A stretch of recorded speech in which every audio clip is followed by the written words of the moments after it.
Kita hidup di dunia ini didesain oleh Allah akan terus berhadap-hadapan dengan aku pasti akan menguji manusia. Semakin diurus dunia ini akan semakin Ar-Rahman 'allamal Qur'an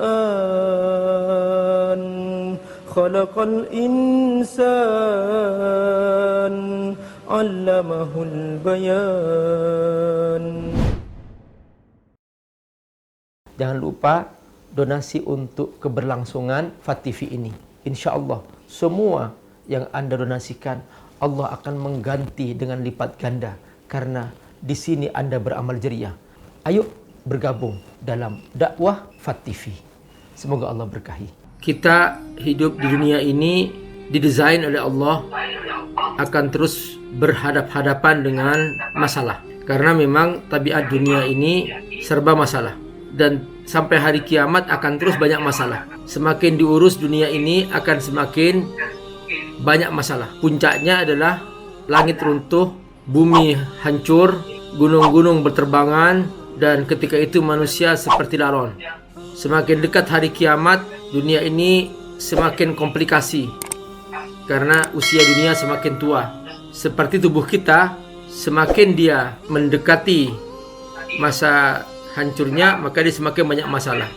Itulah tabiat dunia. Allah Subhanahu wa taala berfirman, "Wa lanabluwannakum bisyai'in minal khaufi wal ju'i wa naqsin minal amwali wal anfus was samarati wa basyiris sabirin." Aku pasti akan menguji manusia dengan berbagai macam ujian, berupa ketakutan, berupa kelaparan, minal khaufi wal ju', kekurangan harta, wa naqsin minal amwal wal anfus, kehancuran jiwa, kurangan buah-buahan, wassamarat. Semua ini, kata Allah, bisa kamu hadapi dengan satu kata kunci, yaitu sabar. Wabasyiris sabirin. Yang sabar lolos, tidak sabar gagal. Itulah tabiat dunia. Allah Subhanahu wa taala berfirman, "Laqad khalaqnal insana fi kabad." Aku ciptakan manusia serba capek, serba lelah. Maka siapa yang menghindari persoalan di dunia, maka dia tidak mungkin menemukan solusi. Kalau ingin aman, nanti di surga. Selama masih di dunia, pasti akan ketemu masalah. Karenanya, tugas kita ini sebagai pengawal dan penjaga kemanusiaan, ini tugas 24 jam, tidak akan pernah selesai sampai hari kiamat. Di masa tenang, selalu ada. Di masa tidak tenang, apalagi. Jadi, di saat kantor-kantor sekarang semuanya istirahat, berhenti, kita enggak. Kita malah justru paling sibuk. Jadi di masa wabah, kita tetap hidup, bergerak, bekerja, bahkan semakin sibuk. Ada banjir, kita paling sibuk. Jadi ada bencana, kita paling sibuk. Tidak ada bencana, pasti ada masih suatu peristiwa-peristiwa yang belum selesai di muka bumi. Maka tugas kita ini tugas yang paling mulia, karena dia tidak akan pernah selesai sampai hari kiamat. Dan Allah yang menjamin bahwa hidup ini ujian, dengan istilah ibtila. Dengan istilah ibtila. Ibtila artinya ujian. Bismillahirrahmanirrahim. Alladzi khalaqal mauta wal hayata liyabluwakum ayyukum ahsanu amala wa huwal azizul ghafur. Allah yang telah menciptakan kehidupan dan kematian sebagai ujian. Liyabluwakum. Nah, di sini penting. Ada garis bawah dari Allah. Dalam ujian ini, baik dalam kondisi nyaman, fis-sarra, maupun dalam kondisi sulit, fid-dharra, kita harus tetap berbuat yang terbaik. Ayyukum ahsanu amala. Terbaik dalam ibadah kepada Allah Subhanahu wa ta'ala. Makanya kita beruntung, kita diajak malam ini untuk bermuhasabah, mengevaluasi diri, mengingat diri kepada Allah. Karena ini bekal rohani kita. Orang sekarang sudah banyak stres, sudah banyak yang bingung melihat situasi seperti ini. Di mana-mana orang pada tegang. Tapi karena kita dekat dengan Allah Subhanahu wa taala, kita tenang karena semua makhluk di tangan Allah. Virus dengan Allah. Kita bersama Allah. Ya sudah aman.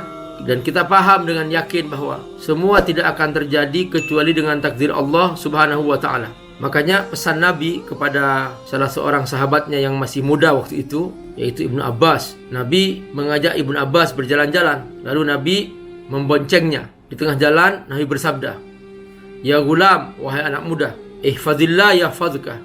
Jagalah Allah, Allah akan menjagamu. Ihfazillah, tajidhu tujahaka. Jagalah Allah, Allah akan selalu bersamamu. Fa idza sta'anta fasta'in billah. Kalau kamu minta tolong, mintalah tolong kepada Allah Subhanahu wa taala. Dan kalau kita hari ini kita menolong orang lain, sebetulnya kita ini hanyalah kepanjangan dari tangan Allah, bahwa kita menjalani tugas yang Allah menggerakkan kita untuk terjun membawa tugas-tugas kemanusiaan keliling kemana-mana supaya kita bermanfaat. Khairun nas anfa'uhum linnas. Paling baiknya manusia adalah yang paling bermanfaat bagi orang lain. Maka pertolongan itu dari Allah. Idza sta'anta fasta'in billah. Kalau kamu minta tolong, mintalah tolong kepada Allah Subhanahu wa taala. Assalamualaikum warahmatullahi wabarakatuh. Alhamdulillah, salatu wassalamu ala Rasulillah wa ala alihi wa sahbihi wa wala. Saudara-saudara, Abi sekarang menghadiri acara aksi bantu Indonesia yang diprakarsai oleh ACT. Tahu nggak apa itu isinya? Ternyata ini adalah sahabat Umi. Umi singkatan daripada Usaha Mikro Indonesia. Ternyata ini bukan hanya singkatan, itu juga benar-benar ACT akan hadir untuk menyalurkan sedekah dan infak kepada ibu berapapun. Dimulai dari 1.000 perak silahkan untuk dikirimkan melalui ACT dan kemudian nanti akan dijadikan sebagai modal usaha kaum ibu di rumah-rumah mereka yang mereka terdampak oleh COVID-19. Perhatikan mereka sekarang sudah dimulai pasar sedekah. Nih, lihat. Nih ada yang ibu jual sayuran, kemudian ada yang menjahit. Di sini ya, ini lihat. Ini juga. Sudah habis ya, sudah habis tuh. Masalah laku semua. Jadi luar biasa. Pokoknya silahkan. Ayo kita kaum ibu Umi bergerak untuk menyelamatkan ekonomi di rumah-rumah mereka bersama ACT. Silahkan salurkan infak Anda. Semoga Allah berkahi insya Allah. Assalamualaikum warahmatullahi wabarakatuh.